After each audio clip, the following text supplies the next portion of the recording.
Hello students, good morning. 12th biology class में आप सभी का स्वागत है। आज हम इस वीडियो में 12th क्लास के लेसन नंबर 12 रेस्पिरेशन अर्थात श्वसन का अध्ययन करेंगे। देखिएगा, इस लेसन में सबसे पहले हम देखते हैं श्वसन की परिभाषा।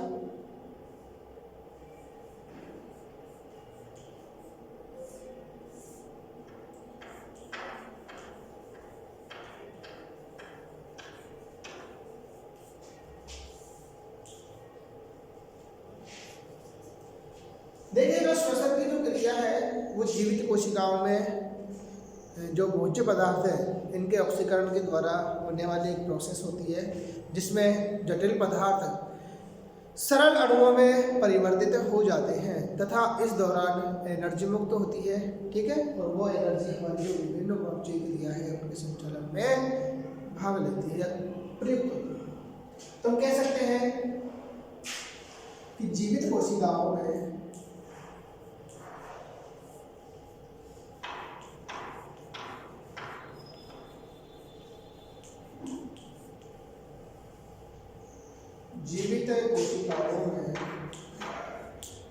होने वाले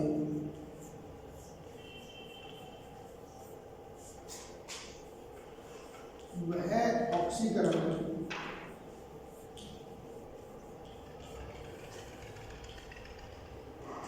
अभिक्रिया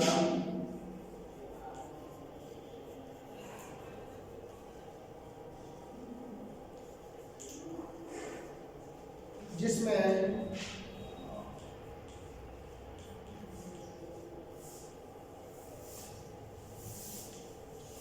जटिल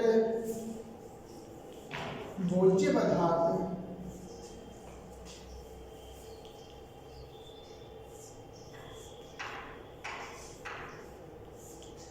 सरल अणुओं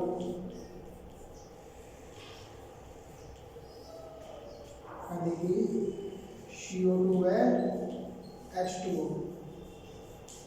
में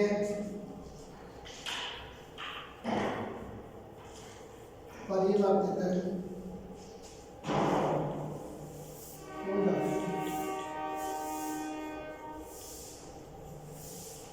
उसे श्वसन कहते हैं।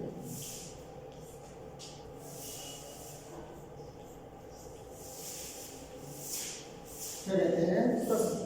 तो श्वसन की डेफिनेशन हो जाएगी कि जीवित कोशिकाओं में होने वाली वह ऑक्सीकरण अभिक्रिया जिसमें जटिल भोज्य पदार्थ सरल अणुओं में, अर्थात जटिल भोज्य पदार्थ है वो किसमें? सरल अणुओं में यानी CO2H2O में परिवर्तित हो जाते हैं। क्या कहलाती है? श्वसन कहलाती है।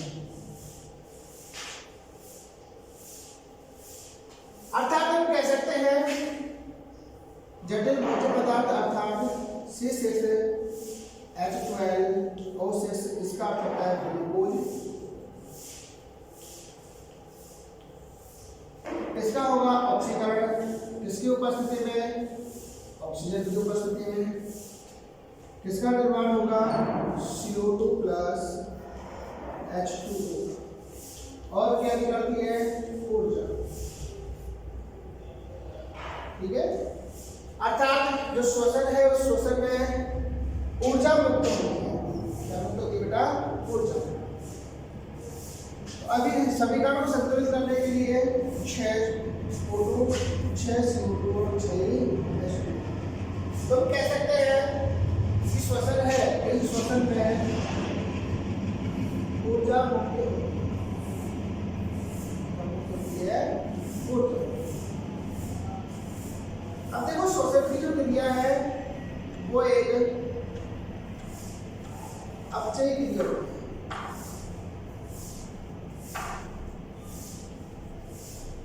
अर्थात कैटाबोलिक क्रिया होती है। ऐसी क्रिया होती है कैटाबोलिक क्रिया होती है, अर्थात यह एक अपचयी क्रिया होती है जिसमें जटिल भोज्य पदार्थ का ऑक्सीकरण होता है और वो सरल अणुओं में परिवर्तित हो जाता है। जबकि हमने देखा कि प्रकाश संश्लेषण की क्रिया एक उपचयी क्रिया थी जिसमें छोटे अणु मिलकर जटिल अणुओं का निर्माण कर रहे थे। अब देखते हैं बेटा श्वसन के प्रकार।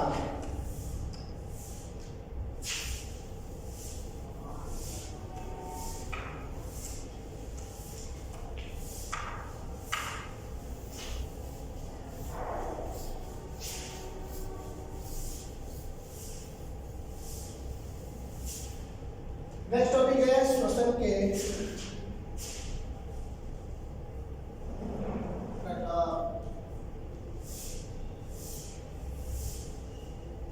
देखो श्वसन दो प्रकार का होता है।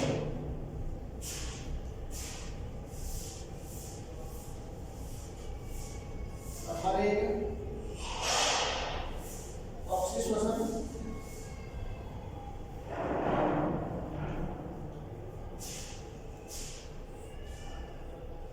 या इसको वायवीय श्वसन भी कह देते हैं।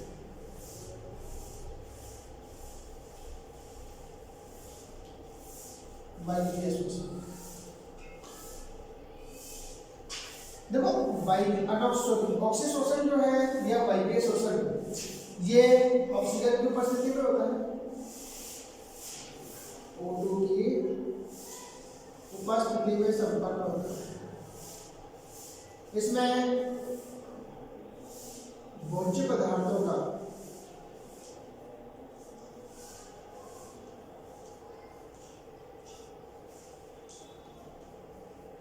पूर्ण ऑक्सीकरण होता है।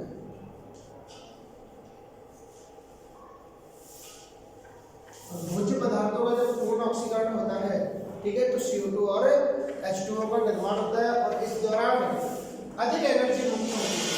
तो हम देख सकते हैं C6H12O6 या 6O2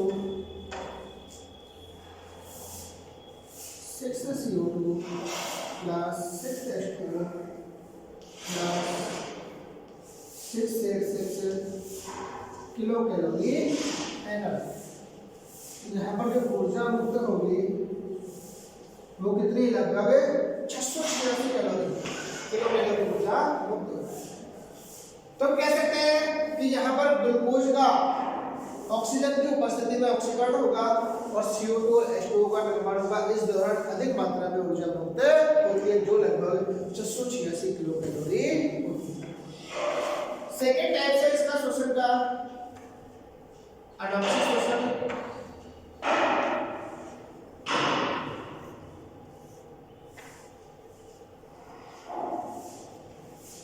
या इसको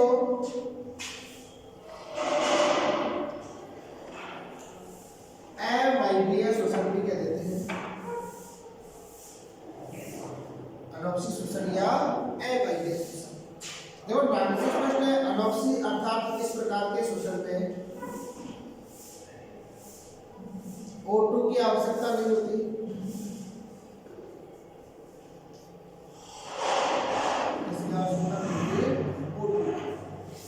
तथा इसमें भोज्य पदार्थों का यहाँ पूर्ण ऑक्सीकरण हो जाता है। तो यहाँ क्या होगा, भोज्य पदार्थों का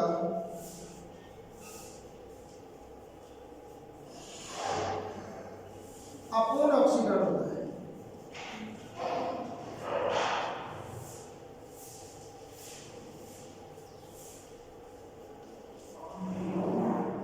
ठीक है, तो यहाँ पर भोज्य पदार्थों के पूर्ण ऑक्सीकरण से CO2 व H2O का निर्माण हो रहा था, लेकिन यहाँ पर भोज्य पदार्थों का अपूर्ण ऑक्सीकरण होने से एथिल अल्कोहल अर्थात C2H5OH या कार्बनिक अम्ल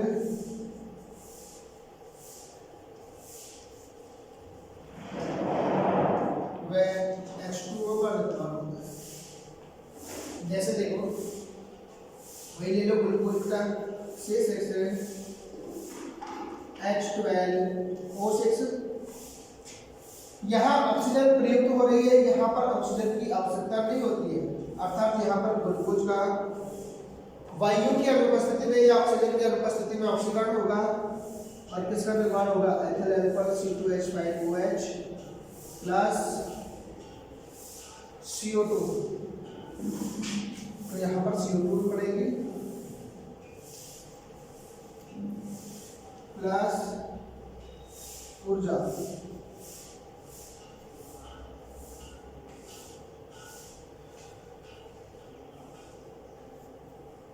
H2O प्लस ऊर्जा।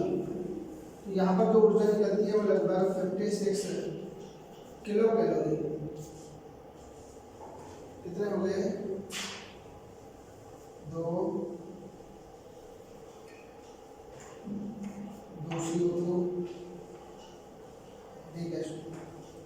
6 2 4 6 10।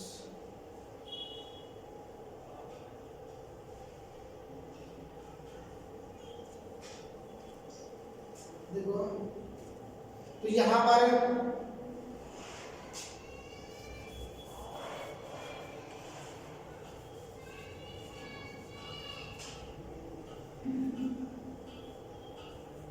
CO2 plus energy. देखिएगा 6H12O6 अर्थात ये है ग्लूकोज।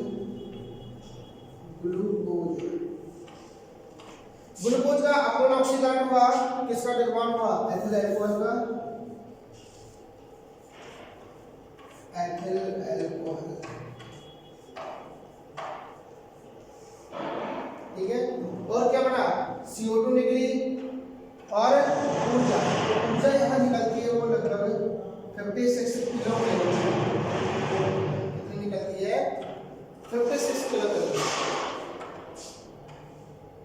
तो ये है अवायवीय श्वसन या अनावश्यक श्वसन, जिसमें ऊर्जा की मात्रा बहुत कम निकलती है। किसकी तुलना में?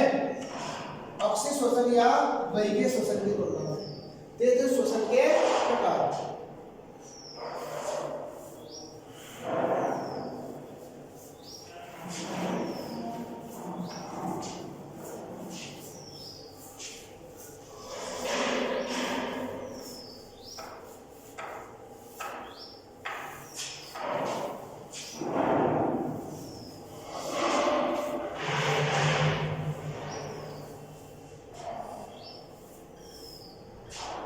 नेक्स्ट देखो क्या, अब हम देखते हैं श्वसन का स्थल क्या होता है कोशिका में। श्वसन का स्थल, तो कोशिका में श्वसन की क्रिया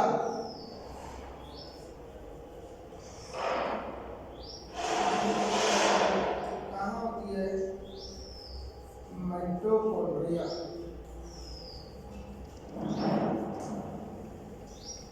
इसमें होती है माइटोकॉन्ड्रिया,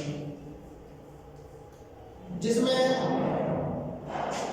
श्वसन की क्रिया के 2 प्रमुख पथ, तो प्रेषक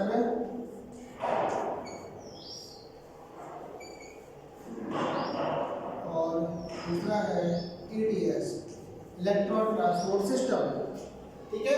ये दोनों इस माइटोकॉन्ड्रिया में ही संपन्न होते हैं। लेकिन जो श्वसन की क्रिया का जो पथ है या श्वसन की क्रियाविधि का जो पथ है, कौन सा? ग्लाइकोलाइसिस पथ। यह कोशिका द्रव्य में संपन्न होता है, ठीक है। लेकिन इसके जो प्रमुख पथ है क्रेब्स चक्र और ETS, ये दोनों माइटोकॉन्ड्रिया में ही संपन्न होते हैं। तो यहाँ पर हम शॉर्ट में माइटोकॉन्ड्रिया की यदि स्ट्रक्चर देखें तो माइटोकॉन्ड्रिया एक दोहरी झिल्ली युक्त कोशिका में होता है।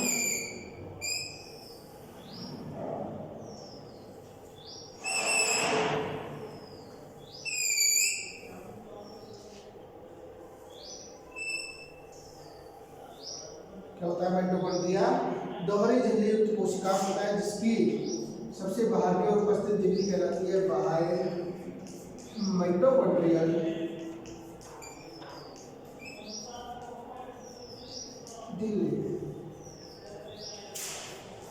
तथा उसके भीतर की ओर उपस्थित झिल्ली कहलाती है आंतरिक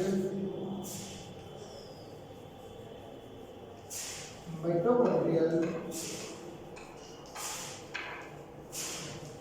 झिल्ली। सबसे बाहर की ओर उपस्थित झिल्ली बाहरी माइटोकॉन्ड्रियल झिल्ली, उसके भीतर की ओर उपस्थित जो झिल्ली है वो कहलाती है आंतरिक माइटोकॉन्ड्रियल झिल्ली। इन दोनों झिल्लियों के मध्य उपस्थित अवकाश वो कहलाता है पेरी माइटोकॉन्ड्रियल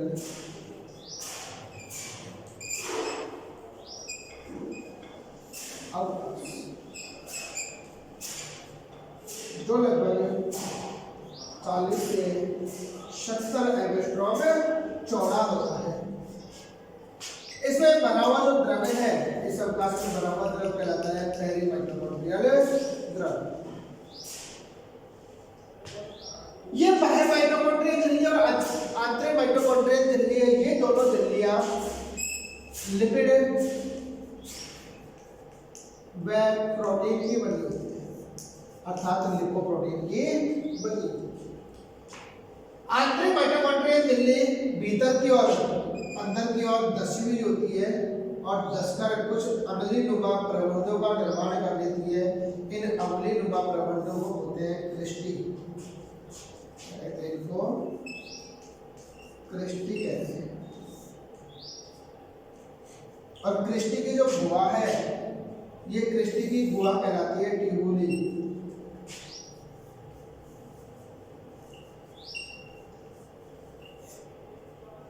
क्या कहलाती है? ट्यूबुली। इस आंतरिक माइटोकॉन्ड्रियल झिल्ली, आंतरिक माइटोकॉन्ड्रियल झिल्ली, आंतरिक माइटोकॉन्ड्रियल झिल्ली से घिरा हुआ ये पूरा भाग, ठीक है, ये कहलाता है मैट्रिक्स। क्या कहलाता है? मैट्रिक्स। इसकी जो मैट्रिक्स है, उस मैट्रिक्स में विभिन्न प्रकार की प्रोटीन्स जो कि विविध या अद्वितीय अवस्था में पाई जाती है, ठीक है, आरएनए, डीएनए तथा क्रेब्स चक्र और जो ईटीएस से संबंधित जो विभिन्न प्रकार के जो एंजाइम्स हैं, ठीक है, इसमें क्रेब्स चक्र के जो एंजाइम है वो भी इसी मैट्रिक्स में पाए जाते हैं। लेकिन जो ईटीएस से संबंधित जो एंजाइम है वो आंतरिक माइटोकॉन्ड्रियल झिल्ली पार्टिकल्स के अंतर्गत पाए जाते हैं। तो इसकी मैट्रिक्स में विभिन्न प्रकार की प्रोटीन जो घुलित अवस्था में होती है, आरएनए होता है, डीएनए होता है तथा क्रेब्स चक्र के काम आने वाले जो विभिन्न एंजाइम्स है, ये एंजाइम्स इसी मैट्रिक्स में पाए जाते हैं। बात कर रहे हैं हम एक क्रिस्टी की।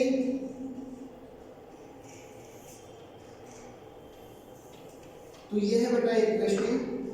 इस क्रिस्टी की ये वाली सतह जो किसकी ओर होती है? मैट्रिक्स की ओर होती है, ये वाली सतह, ठीक है।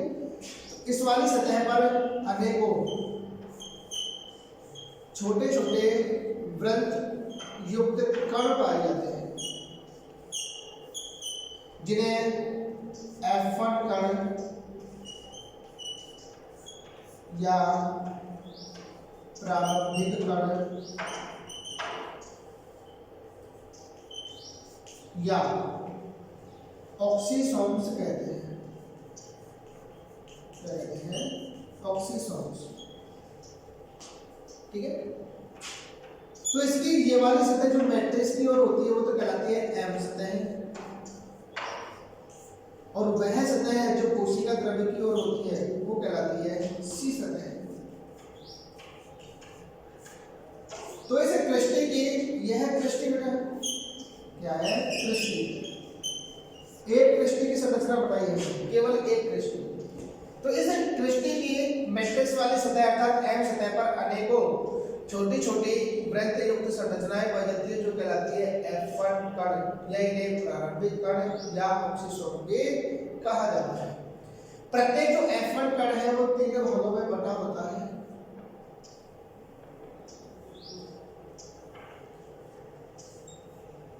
प्रत्येक F1 कण 3 भागों में बटा होता है, सिर, वृत्त और ये आधार। तो इसका जो सिर भाग है ये ऊपरी भाग होता है तथा गोलाकार भाग होता है, ठीक है। दूसरा है वृत्त, यह सिर तथा आधारी भाग को जोड़ने का कार्य करता है, वो कहलाता है वृत्त। और तीसरा भाग है आधारी भाग, ठीक है। यह आधारी भाग इस आंतरिक माइटोकॉन्ड्रियल झिल्ली में दशा हुआ होता है। तो इस प्रकार जो एफर्ट पार्टिकल है, इन एफर्ट पार्टिकल के तीन भाग होते हैं, सिर, वृत्त और आधार में बटा होता है एफर्ट पार्टिकल। इन्हीं एफर्ट कणों में ईटीएस संपन्न होती है, अर्थात इलेक्ट्रॉन ट्रांसपोर्ट सिस्टम, इलेक्ट्रॉन स्थानांतरण तंत्र ईटीएस जो संपन्न होता है इन्हीं एफर्ट कणों में संपन्न होता है, जिसके फलस्वरूप एटीपी का निर्माण होता है। इसका निर्माण होता है एटीपी। तो ये था बेटा श्वसन का स्थल, क्या माइटोकॉन्ड्रिया की स्ट्रक्चर।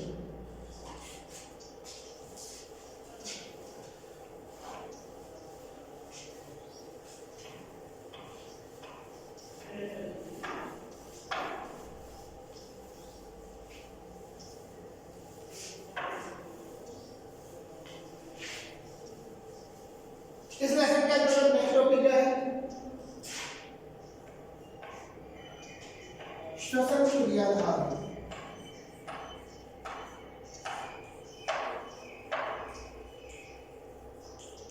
श्वसन क्रियाधार, रेस्पिरेटरी सब्सटेंसेस।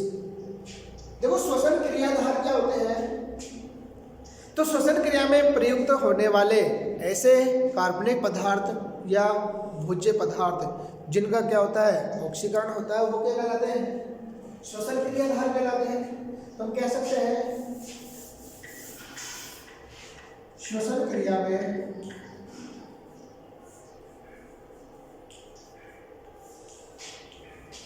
प्रयुक्त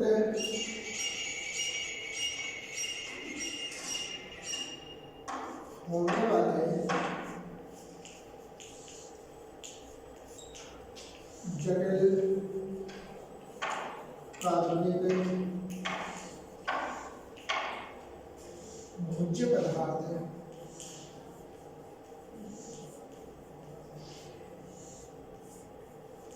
जिनके ऑक्सीकरण से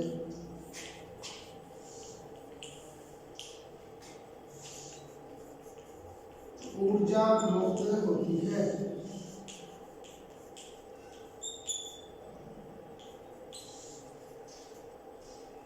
श्वसन क्रियाधार कहलाते हैं।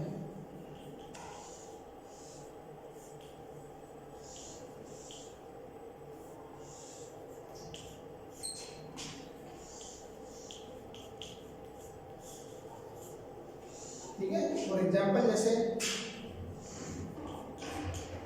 कार्बोहाइड्रेट,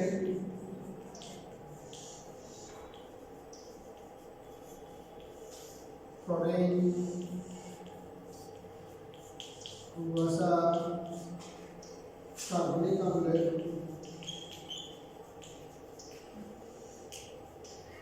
इत्यादि। तो श्वसन क्रिया में प्रयुक्त होने वाले ऐसे जटिल कार्बनिक पदार्थ जिनके ऑक्सीकरण से ऊर्जा मुक्त होती है श्वसन क्रियाधार कहलाते हैं। फॉर एग्जांपल जैसे कार्बोहाइड्रेट है, प्रोटीन है, वसा है, कार्बनिक एसिड, ये सारे क्या है श्वसन क्रियाधार या रेस्पिरेटरी सबस्ट्रेट होते हैं। श्वसन में इनके प्रयुक्त होने का क्रम, श्वसन में इनके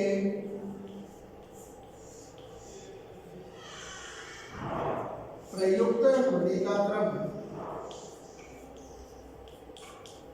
क्या होगा बेटा? देखो तो श्वसन में सबसे पहले इनमें से जो काम आने वाला रेस्पिरेटरी सबस्ट्रेट है वो होता है कार्बोहाइड्रेट। कार्बोहाइड्रेट अर्थात श्वसन में सबसे पहले कार्बोहाइड्रेट का ऑक्सीकरण होगा। ठीक है, तो यदि बॉडी में कार्बोहाइड्रेट समाप्त हो जाता है तो उसके पश्चात फैट का नंबर आता है।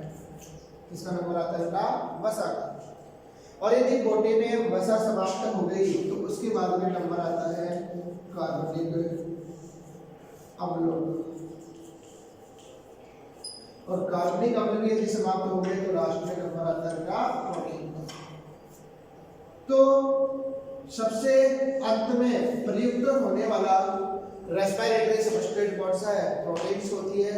और जब लास्ट में प्रोटीन्स का यदि ऑक्सीकरण हो जाता है तो बॉडी डेड हो जाती है उस समय। तो सबसे पहले श्वसन में कार्बोहाइड्रेट का ऑक्सीकरण होगा। कार्बोहाइड्रेट की समाप्ति के पश्चात वसा काम में आएगी और वसा के पश्चात ऑर्गेनिक एसिड, और ये भी यदि समाप्त हो गए तो अंतिम में प्रोटीन का ऑक्सीकरण प्रारंभ हो जाता है। और जैसे ही बॉडी में प्रोटीनों का ऑक्सीकरण प्रारंभ होगा, ठीक है, तो सेल्स डेड हो जाती है और जीव मृत्यु को प्राप्त हो जाती है। ये क्रिया कब होती है? जब व्यक्ति भूखा होता है, अर्थात भूख हड़ताल के समय या रोगों के समय। तो भूख हड़ताल के समय जब कोई भी व्यक्ति भूखा रहता है तो उस समय वो भोजन ग्रहण नहीं करता, ठीक है। इसीलिए सबसे पहले तो कार्बोहाइड्रेट जो उसकी बॉडी में होगी, ठीक है, उसका ऑक्सीकरण हो जाएगा। उसके बाद में जब वो भोजन ग्रहण नहीं कर रहा तो उसको कार्बोहाइड्रेट नहीं मिल पा रहा, और उसका पहले ही ऑक्सीकरण हो गया तो उसकी बॉडी में कार्बोहाइड्रेट तो फिनिश हो चुकी होती है। तो उसकी बॉडी में जो संचित भोजन है, ठीक है, जो वसा है, संचित वसा है, ये जो संचित वसा है उसका ऑक्सीकरण प्रारंभ हो जाता है, ठीक है। और कुछ दिनों पश्चात उसकी बॉडी में उपस्थित जो वसा है, ठीक है, उसका भी पूर्णतः ऑक्सीकरण हो जाता है। उसके पश्चात कार्बनिक अम्लों का ऑक्सीकरण प्रारंभ हो जाता है, ठीक है। और अंत में जब सब कुछ समाप्त हो जाता है, ठीक है, और वो भोजन नहीं लेता तो फिर प्रोटीन का ऑक्सीकरण प्रारंभ हो जाता है। और जैसे प्रोटीन का ऑक्सीकरण प्रारंभ होता है, ठीक है, तो सेल्स डेड हो जाती है, अर्थात जीव मर जाता है। तो ये थे श्वसन क्रियाधार और इन श्वसन क्रियाधारों का श्वसन में प्रयुक्त होने का क्रम। अब देखिए बेटा कि जब श्वसन में कार्बोहाइड्रेट प्रयुक्त होती है, जब श्वसन में कार्बोहाइड्रेट प्रयुक्त होती है तो उस प्रकार के श्वसन को प्लावी श्वसन कहते हैं, प्लावी श्वसन। लेकिन जब श्वसन में प्रोटीन प्रयुक्त होती है तो उस प्रकार के श्वसन को जीवित द्रव्य श्वसन कहते हैं।